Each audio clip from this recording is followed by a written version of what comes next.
Ju përshëndes të gjithëve, takojmë sërish së bashku në hapësirën e të ftuarit të ditës në Syri Televizion dhe Syri.net. Unë jam Armela Ferko. Me mua në studio është zoti Tritan Shehu, ish ministër i jashtëm. Do të flasim për disa nga çështjet e aktualitetit që lidhur me marrëdhëniet e Shqipërisë, situatën në rajon, por edhe më gjerë në marrëdhëniet ndërkombëtare. Përshëndetje, mirë se vini zoti Shehu. Kënaqësi. Atëherë, do doja ta nisja me një çështje, në fakt, me cilën opinioni publik u njoh disa ditë më parë, fal disa artikujve, le të themi, kryesisht nga media turke, që lidhet me shtetasin Harun Çelik, antar i organizatës FETO, por ende nuk mund ta përcaktojmë nëse bëhet fjalë për një ekstradim, nëse bëhet fjalë për një dëbim, apo siç e quheni ju në një nga shkrimet tuaja, një rrëmbim. Si e cilësoni fakt gjithë të ngjarja? Fatkeqësisht, unë them se ajo ngjarje ndodhi ditën e parë që Shqipëria mori presidencën e OSBE-s. Do të themi se OSBE është organizatë e cila lufton pikërisht për drejtat e njerëzit, për respektimin e konventave, për respektimin e lirive, dhe është një organizatë e cila realisht është e vendosur qartësisht kundër të tilla elementeve dhe ndodhive, të cilat bien ndesh me ligjet, bien ndesh me të drejtat, bien ndesh edhe me konventat ndërkombëtare që lidhen me këto çështje. Unë u njoha padyshim mjet medias shqiptare, turke, opinioneve, diskutime për të çështje dhe veçanërisht pasaj më bëri përshtypje belbëzimet apo cicëlimet e institucioneve shqiptare, të cilat me gjithë kërkesat e vazhdueshme, me gjithë kërkesat e avokatëve nuk dhan as edhe një shpjegim, as një shtjellim të plot të zhvillimeve, të vendimit psomor, të urdhit kush e dha, kush e realizoi interventin edhe direkt në terren dhe gjë që çoi pas në një veprim që siç duket, tu kemi të bëjmë me një, në thonjza, rrëmbim personi. Me një shkelje të drejtave të njerëzit, me shkelje të lirive të njerëzit, shkelja të drejtave të atyre që duhet të kërkojnë azil apo të drejtën për të kërkuar azil. Se quani një rrëmbim personi? Çfarë ka ndodhur sipas jush? Një person të merr në mënyrë të paligjshme, pa i lënë mundësi se ç'është ligjit, qoftë të aplikimit për azil, në mënyrë kundër vullnetit të tij dhe e nis diku, pastaj atje përfundon në një burg, padyshim që këtu kemi një formë të tillë që quhet si të duash, po unë e quaj rrëmbim personi dhe rrëmbim personi realisht kur realizohet nga institucione shtetërore, është shumë i rëndë se çdo rrëmbim personi tjetër. Unë personalisht nuk e di fare përse akuzohet ai njeri atje dhe nuk është një çështje ime, çështje organeve të drejtësisë të vendit të tij, absolutisht, por mua më intereson sa Shqipëria është një vend demokratik. Sa Shqipëria që mori presidencën e OSBE-s është një vend që di të respektojë këto principe, këto parime, këto vlera, këto standarde europiane dhe perëndimore, theksoj europiane dhe perëndimore ndaj individëve, çfarë të qofshin ta. Qofshin nga Turqia, qofshin nga Italia, qofshin nga Greqia, qofshin nga Shqipëria, qofshin nga Franca, qofshin nga Afrika, për mua nuk ka asnjë rëndësi se nga janë. Sepse një vend i cili nuk respekton standardet ndaj një qytetari e tuaj qoftë, ai rrezikon që nesër mos respektoj standardet e ndaj qytetarëve të vet. Pra çdo qëndrim i cili bie ndesh me këto drejtat, qoftë me qytetar të huaj, unë e shoh si një qëndrim i cili rrezikon të drejtat e qytetarëve shqiptar, liritë e qytetarëve shqiptar, standardet europiane ndaj qytetarëve në tërësi. Prandaj unë kërkova realisht në Partia Demokratike ka qenë shumë aktive që në momentin e parë kërkoi një transparencë nga institucionet shtetërore, sqarim nga institucionet shtetërore që nuk erdhi kurrë. Kjo pasaj të bën të dyshosh e të përforcosh mendimin që këtu kemi veprime të paligjshme, veprime ndesh me këto drejta, aq më shumë ndesh me rolin që do të ketë ai që ka presidencën e OSBE-s, dhe që në të momentin mendoj se e deformon këtë rol dhe e komprometon qoftë veten e tij si kryet të OSBE-s, qoftë dhe organizatën e OSBE-s. Është një ngjarje shqetësuese në të drejtim. Duke u ndalur tek antarët e organizatës FETO, cila është e vërteta për këta antar, cili është qëndrimi që duhet mbaj Shqipëria lidhur me këtë kategori? Unë nuk dua të hyn të çështje, nuk është një çështje që na përket neve realisht, janë çështje të brendshme të një vendi tjetër. Qëndrimi që duhet Po për sqaruar më shumë se çfarë detyrimi ka shteti shqiptar apo ndaj këtyre antarëve në këtë rast. Unë mendoj që shteti shqiptar detyrimi ndaj të gjithë huajve që vinë në Shqipëri, që janë në Shqipëri, që kanë në Shqipëri, e ka të bazuar mbi konventat që ka firmosur, mbi ligjet tona që jemi, mbi principet dhe parimet europiane. Pra, unë nuk do të bëj diferencim këtu dhe as duhet ta di se kujt grupi përket njëri, çfarë grupi përket tjetri, këto janë çështje thash pak përpara që lidhen me drejtsinë. Nëse ka të aplikohen, procedura normale, të drejtat normale, të respektojnë ligjet e Shqipërisë, konventat ndërkombëtare dhe parimet europiane dhe perëndimore që janë të çështje. Kjo është kaq, unë nuk dua të hyn në çështje as me një vend, as me një vend tjetër, aq më shumë me vende miq, sepse realisht janë gjendje që nuk na takon ne të gjykojmë të gjëra, i takon opinionit të tyre, politikës së tyre, institucionet e tyre të diskutojnë. Ne na takon të respektojmë ato konvente, ato ligje, ato dokumentacione, ato standarde për cilat neve duhet krenohemi që jemi, sepse jemi vend evropian, jemi një vend perëndimor, jemi antar të Këshillit të Evropës, kemi presidencën e OSBE-s, kemi ligje demokratike që duhet të implementojmë. Ndryshe pasaj ne rrezikojmë shumë rënd, dhe mendoj që në Shqipëri është rrezikuar shumë rënd siguria, liria dhe të drejtat e vetë qytetarëve shqiptarë dhe shtetit shqiptar. Absolutisht. Sepse këtu nuk ka diferencë, ose ti fillon të shkelësh një të drejtë, ai shkelje pastaj vazhdon. Prandaj un kam kërkuar dhe ne si Parti Demokratike kemi kërkuar qartësisht që kjo për të çështje të bëhet transparencë, të ndërhyj prokuroria, të sqarojë çështjen siç ndodhi në Kosovë, të ndërhyj Presidenti i Republikës, të ndërhyj avokati i popullit që dëgjova se ka bërë disa hapa në të drejtim, të ndërhyj opinioni publik, mass media, që të bëhet një presion që ngjarje të tilla realisht në Shqipëri mos ndodhin. Se vetëm në këtë mënyrë i peti garanci dhe qytetarëve shqiptarë që janë në Shqipëri dhe shtetet shqiptar që nuk ndodhin dhe mbi kurisë të tyre, siç po ndodh. Siç po ndodhin ngjarje absolutisht arbitrare, arrogante, në kundërshtim me të drejtat mbi qytetarët shqiptarë që janë në Shqipëri. Po qëndrimi që mbajnë Shtetet e Bashkuara të Amerikës, vendi i cili referohemi vazhdimisht teksa flasim për politika të ndryshme brenda apo jashtë vendit, apo jo. Cili është qëndrimi që mban ndaj këtyre antarëve? Kujtojmë këtu që kreu i organizatës FETO qëndron në Shtetet e Bashkuara të Amerikës, konkretisht në Pensilvania. Mendoni që do të ketë një reagim ndërkombëtar lidhur me këtë çështje për Shqipërinë? Shikoj, mendoj e para një do të tregoj OSBE-ja. Dhe do të kërkoj realisht zbatimin e standardeve të saj shpjegime. Së dyti duhet të reagojë Këshilli i Evropës, i cili është një organizëm që merret me këtë çështje. Së treti, Shtetet e Bashkuara të Amerikës janë vendi më demokratik në botë. Shtetet e Bashkuara të Amerikës janë vendi i drejtave universale.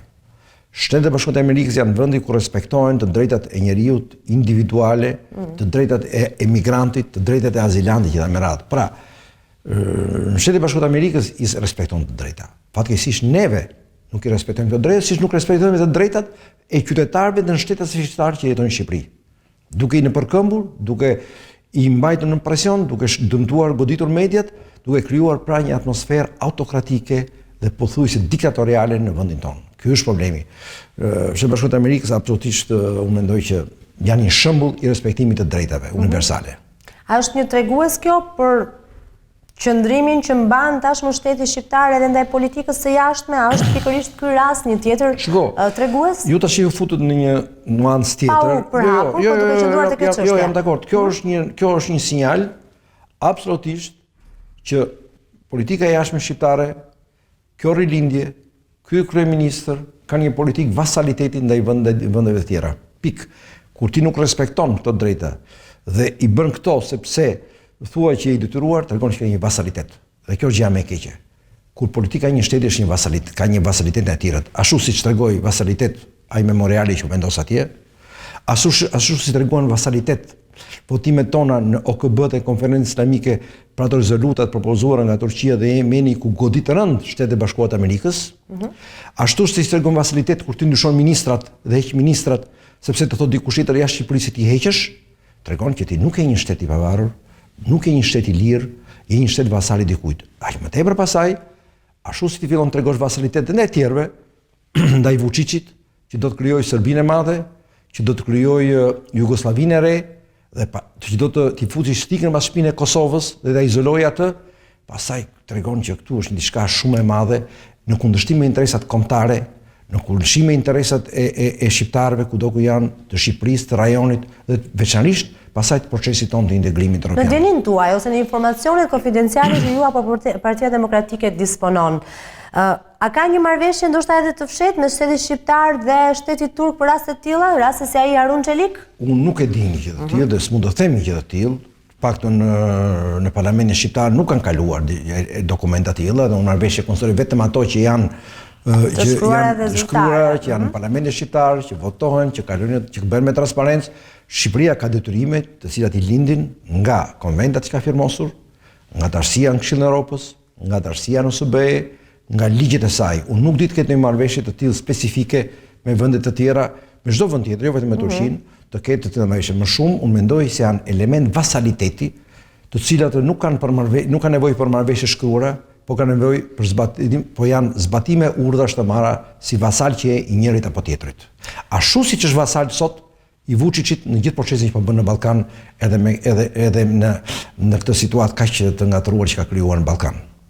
Zoti Shehu, një tjetër çështje në fakt që është diskutuar jo pak ditët e fundit dhe për cilën dhe ju personalisht keni pasur një reagim është sulmi ndaj ambasadës së Malit të Zi në Serbi. Sipas jush çfarë ka ndodhur? Pse akuzoni shtetin shqiptar për një heshtje? Shiko, para njerë, unë ngrita qatë ditë, dhe shteti shqiptar dyshe i pari që do të ngritë zërin, aq më shumë që kështë 40 orë që kështë marrë presidencën e OSBE-s. Dhe OSBE-ja është një organizëm e cila ka gjithashtu një qendër të vëmendjes, paqen, stabilitetin, eliminimin e konflikteve. Duhej që i pari të reagonte shteti shqiptar edhe si kryetësuesi i OSBE-s, aq më shumë që është një problem në një vend, në rajonin tonë ku ne kemi interesa jetësore dhe ne ku luajmë një rol aktiv dhe nuk është kjo ndodhi diku tjetër larg nesh ku ne nuk luajmë role aktive edhe nuk kemi interesa të veçanta. Pra duhesh realisht të reagonte e tipte mesazhet e saj sepse ajo që ndodhi ishte një veprim i ekstremistëve ndaj ambasadës së një vendi të rajonit për disa vendime që ka marrë parlamenti i atij vendi për një parlament sovran. Pra, në këtë mënyrë, kjo tregoj që qarqet të tilla ekstremiste janë shumë të forta, janë shumë aktive dhe janë gati të shpërthejnë dhe të ushqehen nga dobësimi i sovranitetit të njërit vend apo tjetrit. Unë mendoj se ngjarjet që rodhen dhe gjenerimi i ideve të Serbisë së Madhe apo të Jugosllavisë së Re në përjetimin e Schengeni të iniciuar nga Vučići me bashkëautor Ramën dhe me noterës që kam të nunë Zaevin, pa dyshim i jep zëmër dhe i ka dhënë zëmër qarqeve ekstremistë në Serbi. A e lidhni këtë? Unë e lidh po, absolutisht po. Absolutisht po. Unë mendoj që këto veprime të tilla, të cilat janë të bazuara mbi ëndrat shoveniste, me ëndra nacionaliste, me ëndra jo demokratike, të cilat kanë ushqyer dikur dhe Miloševićin, absolutisht i japin zëmër dhe stimulojnë qarqe të tilla në vendet ku ndiqen. Prandaj hapja e kësaj loje, i cila i bën të shpresojnë disa për një Serbi të madhe, për një Jugosllavi të re, padyshim që i ngjarr dhe i stimulon në instinktin e tyre në veprimet ekstremiste nacionaliste dhe përfundojnë me forma të ndryshme. Dhe një nga ato ishte sulmi që u bë kundër ambasadës Malit të Zi, një sulm krejtësisht dënueshëm, krejtësisht i papajtueshëm me frymën që do të ketë rajoni jon, i cili është një rajon në cilin duhet të mizotrojë harmonia dhe paqja në vendet tona. Dhe ideja që të gjithë bashkë të shkojmë të integrohemi në Bashkimin Evropian gjatë një proces gjatë cilit ne vetë zhvlerësojmë kufit tonë për të zhdukur kufit nesër si antar të Bashkimit Evropian. Se nuk mund të trajtohet ky si një rast i një reagimi, le të themi, spontan i një grupi siç janë huliganët serb. Nuk pash asnjë reagim sepse unë nuk pash gjithashtu e para nuk ishte një rast spontan huliganësh, nuk ndodhin në stadium. Që dhe atje zakonisht kanë ngjyra të tjera. Ndodhi pas një veprimi politik dhe vendimi politik të marrë nga parlamenti i Malit të Zi. Së dyti, ai lajm, ajo çështje u paralajmërua përpara, unë kisha orë të tëra që ishte paralajmëruar që do ndodhte diçka e tillë dhe njerëzit po shkonin atje. Nuk u morën asnjë mas për ta parandaluar. Së treti nuk pati asnjë reaksion të fortë, të qartë dënues dhe nga institucionet e atij vendi, i cili duhet të jepte mesazhe të qarta për dënuar të tilla veprime. Pra unë mendoj se kemi të gjithë shumë se të mësojmë nga këto raste. Për të kuptuar që nuk mund të lozim me ëndra dhe me vizione nacionaliste, sepse pasaj nxisim njerëzit dhe mund të bëjmë veprime të tilla. A e vë kjo tashmë në pikpyetje qëndrimin e Malit të Zi brenda mini Schengenit, tashmë që pritet dhe takimi Radhës?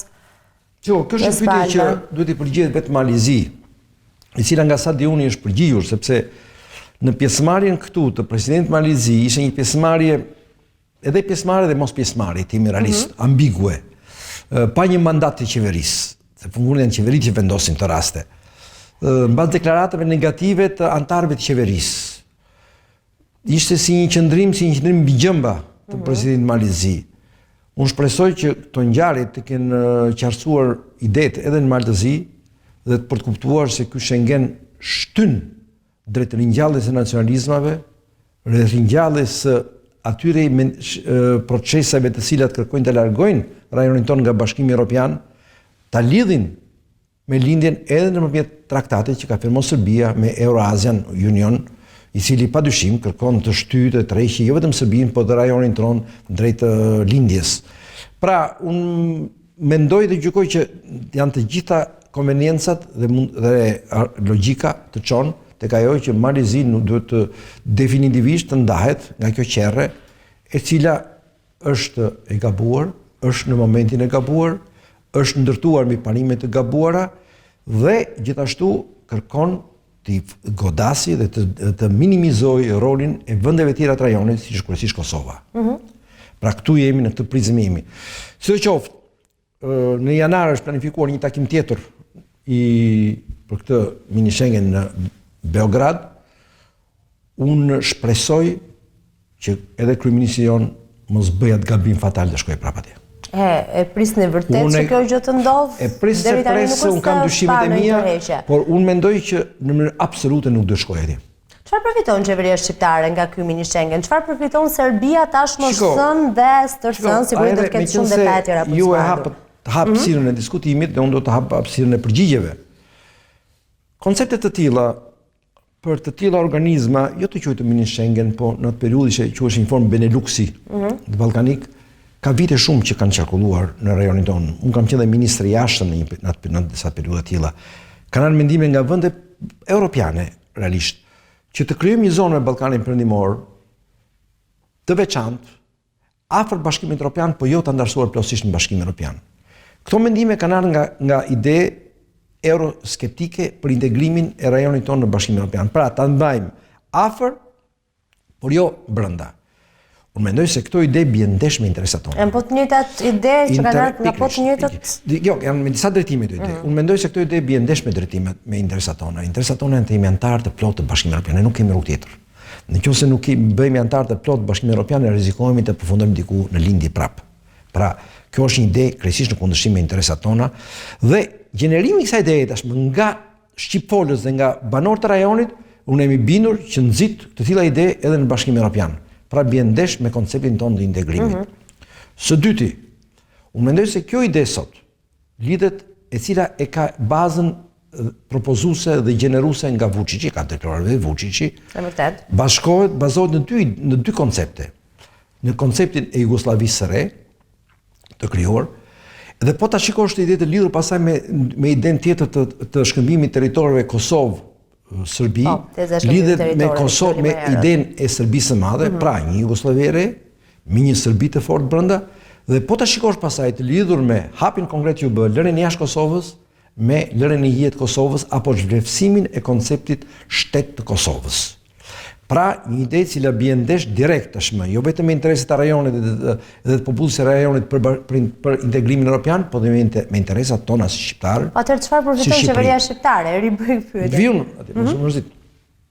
Dhe pra është një ide që bie ndesh me interesat tona. E qartë. Çfarë përfiton qeveria shqiptare? Unë mendoj se kjo ide ka dhe sponsorizues të tjerë.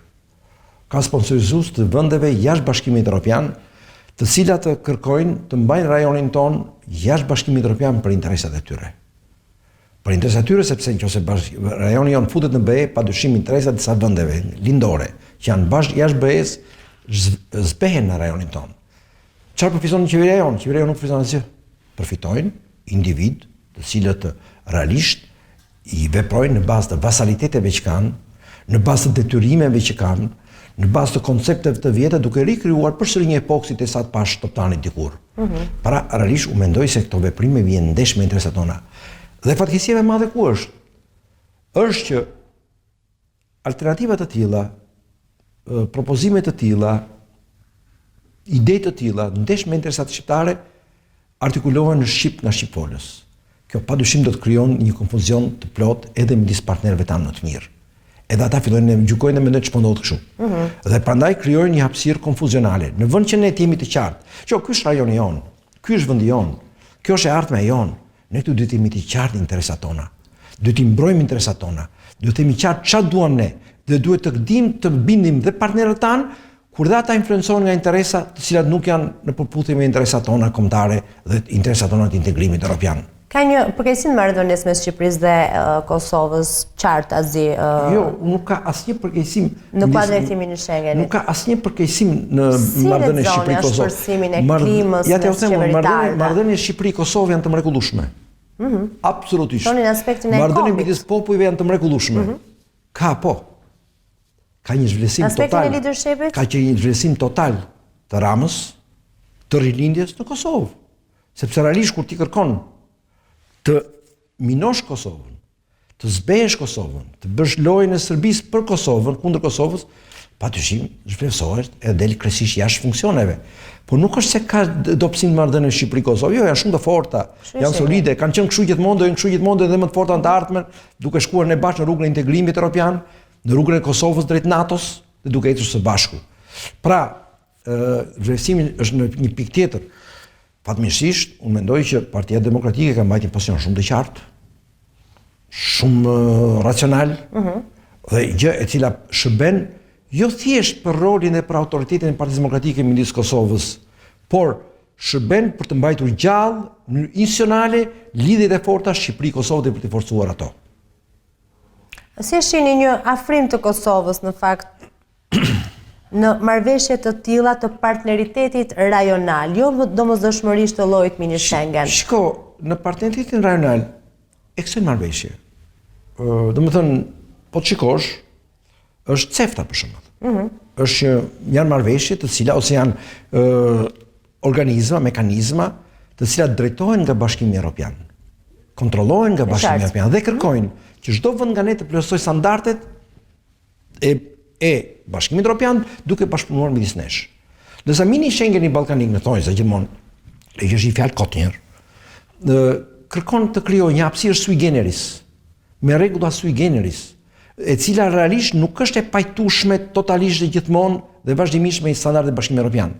Kurse procesi i integrimit ton drejt Bashkimit Evropian është një proces individual, nuk është proces kolektiv. Secili vend plotëson standardet drejt Bashkimit Evropian, duke plotësuar standardet drejt Bashkimit Evropian, forcohet bashkëpunimi rajonal dhe pastaj antarësimi në BE është antarësim individual i secilit vend në bazë standardeve. Nuk është bashkim kolektiv, nuk do të bashkohet do merret gjithë Ballkani Perëndimor do futet në BE. Jo, nuk do ndodhi kështu. Nuk ndodh kështu dhe s'mund të ndodhi kështu. Antarësimi jon në Bashkimin Evropian duhet një antarësim individual i çdo vendi në bazë standardeve që plotëson çdo vend. Pra, gjithë vëmendja jonë duhet të koncentrohet këtu dhe jo të shpërndahemi me gjëra të tjera absolutisht sui generis që nuk na ndihmojnë në procesin e integrimit, që na largojnë nga Bashkimi Evropian dhe përkundrazi me lidhje që ka Serbia me Euroasian na çojnë diku tjetër në lindje. Pra këtu duhet të jemi të qartë. Aq më shumë ne kemi një element shumë të rëndësishëm që në politikën rajonale, në marrëdhënie me Serbinë, neve kemi qenë një vend gjithmonë kemi dash marrëdhënie normale shtetërore. Dhe duhet të duam të gjë, duhet të bashkëpunojmë absolutisht. Por ama ka një kondicionim. Ka një kusht, nuk mund të kalojnë një cak. Dhe ky kondicionim kush është? Janë marrëdhënie Serbi-Kosovë. Pra, gjithmonë marrëdhëniet tona me Serbinë kanë qenë dhe duhet të jenë normale, shtetërore, por gjithmonë pa kaluar një cak. Se gjithmonë ka një kondicion. Marrëdhënia Serbi-Kosovë. Ka një kondicion tjetër. Çfarë është? E ardhmja e Serbisë në NATO. A do jetë Serbia anëtare e NATO-s? Tashmë duket që nuk do jetë, paktën siç janë sot gjërat. Përkundazi, ajo shpafrohet gjithmonë më tepër me Rusinë. Po çikosh, firmosi traktatin e Eurasian, ka firmosur marrëveshje të mëdha ushtarake për raketat e saj me Rusinë, gjë që e largon vazhdimisht më shumë nga NATO edhe bën papajtueshme me NATO-n. Pra, Serbia për mua për të filluar dhe për të menduar për marrëveshje të mëdha dhe të gjithë përfshirëse, duhet së pari Serbia të plotësojë dy kushte. Të njohë Kosovën shteti i pavarur, absolutisht, dhe në këtë moment pengesa e Kosovës bie për neve, dhe e dyta të integrohet dhe të punojë seriozisht e fuqishëm për të bërë pjesë e NATO-s, duke deklaruar qartë të gjë. Rrugë tjetër nuk ka. Ka shumë për diskutuar në fakt lidhur me këtë çështje, do të kemi rastin që të diskutojmë edhe në vijim. Dua të ndalim tani tek një tjetër ngjarje e ditëve të fundit, edhe kjo ka ndezur jo pak gjakrat, kujtojmë për vrasjen e generalit iranian Qasem Soleimani. vëmendje për këtë ngjarje sigurisht ka marrë edhe Shqipëria. Kujtojmë që në vendin ton janë të strehuar 3000 mujahidin në kampin në zonën e Manzës. A na bën kjo ne një target të sulmeve terroriste të paralemëruara tashmë nga Irani? Shiko, unë do ta shtroja ndryshe, sepse shoh në media që shtrohet çështja, a jemi të rrezikuar ne? Unë e shtroj ndryshe çështjen. Së pari ne duhet jemi të vendosur të realizojmë detyrat tona, obligimet tona ndaj partnerëve tanë më të rëndësishëm. Mos harrojmë se Shtetet Bashkuara janë partneri jonë më i rëndësishëm gjeostrategjik. Është kopertura jonë historike, është faktori kryesor i cili bëri që të realizohen në këto pak vite që nga 92 deri më sot ëndrat më të guximshme që mund të kenë shqiptarët në gjithë globin, që si ka realizuar asnjë popull tjetër nga të gjithë bashkë në botë, Shqipëria e pavarur, Shqipëria antare e lirë dhe shatën demokratike, Shqipëria antare e NATO-s, Shqipëria në rrugën drejt integrimit evropian. Kosova shteti i pavarur i lirë me një rrugë drejt NATO-s dhe të Bashkimit Evropian. Malizi, Maqedonia e Veriut, dy shtete demokratike, antare të NATO-s me aspirat në Bashkimin Evropian, ku shqiptarët janë shtet formues dhe qeveri formues. Pra, por këto gjëra nuk mund të realizoheshin dot pa ndihmën, mbështetjen e madhe të Shtetet Bashkuara të Amerikës. Pra, ne kemi një partner shumë të rëndësishëm. Në anë tjetër, këto ngjarje zhvillohen në zona të cilët ku neve nuk kemi dy element. Nuk kemi interesa specifike, absolutisht, po kemi vetëm interesa globale dhe realisht ku neve nuk mund të jemi faktor. Pra, në këto zona neve për procese edhe probleme edhe e mëdha të sigurisë botërore, globale, ne duhet ndjekim hap pas hapi Shtetet Bashkuara. Dakor, po përsa e përket sigurisë vetjake. Unë do të shtroj një pyetje ty juve.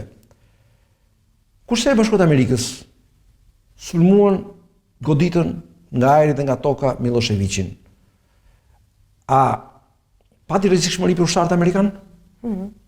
Pati. Sigurisht që po. Pra, ata realizuan detyrë të tillë. Nuk do shtrojmë problemin kështu. Ne problemi i parë që kemi është sa ne do të përmbushim detyrimet tona që kemi ndaj koalicionit ndaj koalicionit antiterror, ndaj partnerëve tanë të ndaj Shtetit Bashkuar të Amerikës, po të lexoni dje dhe deklaratën e sekretarit të përgjithshëm të NATO-s, ishte shumë e qartë, bënte thirrje për qetësi, bënte thirrje për tejkalimin e këtij momenti të vështirë, po nga ana tjetër, i drejtohej direkt Iranit dhe i kërkonte të ndalonte provokacionet. Pra, ishte shumë e qartë. Në këtë drejtim unë mendoj se detyra e parë që kemi ne është të realizojmë obligimet tona ndaj partnerëve, ndaj strategjisë ku jemi, dhe mos vëmë elementin e parë, jo po kemi rrezikshmëri, s'kemi rrezikshmëri. Jo, ky është i prekshëm dhe është shqetësimi i rrezikshmëria jonë. Ne do të kemi në rrezikshmëria jonë do jetë 1 milion herë më e madhe nëse ndahemi nga Shtetet Bashkuara të Amerikës. Dakor. Rrezikshmëria për ne zvoglohet në minimum nëse jemi gjithmonë bashkë me Shtetet Bashkuara të Amerikës. Po pranimi i një problemi është cilë zgjidhjen e këtij problemi, zoti Shehu. Ndaj e bëj këtë pyetje. Shiko, zgjidhja në këtë moment e këtij problemi ndihmohet shumë nga unifikimi rreth Shtetit Bashkuar të Amerikës. Nga solidariteti me Shtetet Bashkuara të Amerikës, sa më shumë të krijet divergjenca, aq më shumë marrin zemër ekstremistët, terroristët, radikalistët, të gjithë ata që duan të godasin SBA-n. Sa më shumë ata shikojnë një unifikim të botës demokratike rreth dhe përkrah Shtetit Bashkuar të Amerikës, aq më shumë shfryhen edhe tentativat e atyre që duan të godasin SBA-n dhe vlerat e mëdha të njerëzimit, siç është demokracia, siç është vlera jonë, vlerat perëndimore që ne kemi etj. Me radhë. A ka mjaftueshëm potencial Shqipëria për të pasur informacionet e mjaftueshme për të marrë masat e duhura në rast të një situate rreziku? Kujtoj këtu dhe vetëm ta përfundoj zoti Shehu. Kujtoj këtu disa muaj më parë ka pasur 4 persona që kanë qenë pikërisht pjesë e forcave Quds, të cilët kishin planifikuar akte terroriste në Shqipëri dhe që lidhen sigurisht me 3000 antarët e opozitës siriane që janë. Unë mendoj që Shqipëria i ka të gjitha këto mundësi dhe potenciale, nëse bashkëpunon ngushtë me Shtetet Bashkuara të Amerikës dhe partnerët e tjerë strategjik të Bashkimit të NATO-s. Pra, nëse ne bashkëpunojmë ngushtë me ta, ne kemi të gjitha mekanizmat, të gjitha instrumentet. Po pse? Dhe ajo që ndodhi që u detektua pak muaj përpara që thatë juve, padyshim, ai ka qenë një bashkëpunim ose ka qenë më mirë një involvimi total i shërbimeve të vendeve të mëdha Shtetet Bashkuara dhe vende partnere. unë e dim kapacitetet tona, duhet jemi realistë sa gjëra. Por kapacitetet tona 100 fishohen, milion fishohen, ku ne jemi bashkë me SBA-n dhe me vendet e tjera të botës demokratike dhe antarë të NATO-s. Pra këtu mos kemi asnjë lëkundje. Këtu do të jemi të qartë të linjë, po që jemi të qartë të linjë e forcohemi dhe minimizojmë të gjitha rreziqet për ne. Ndryshe pasaj në hymë në të panjohura e në rreziqet të mëdha, tallaze të mëdha që zgjidh ku na çojnë. Ashtu si na çon ky mini Schengen që do na largojë nga kjo botë perëndimore demokratike.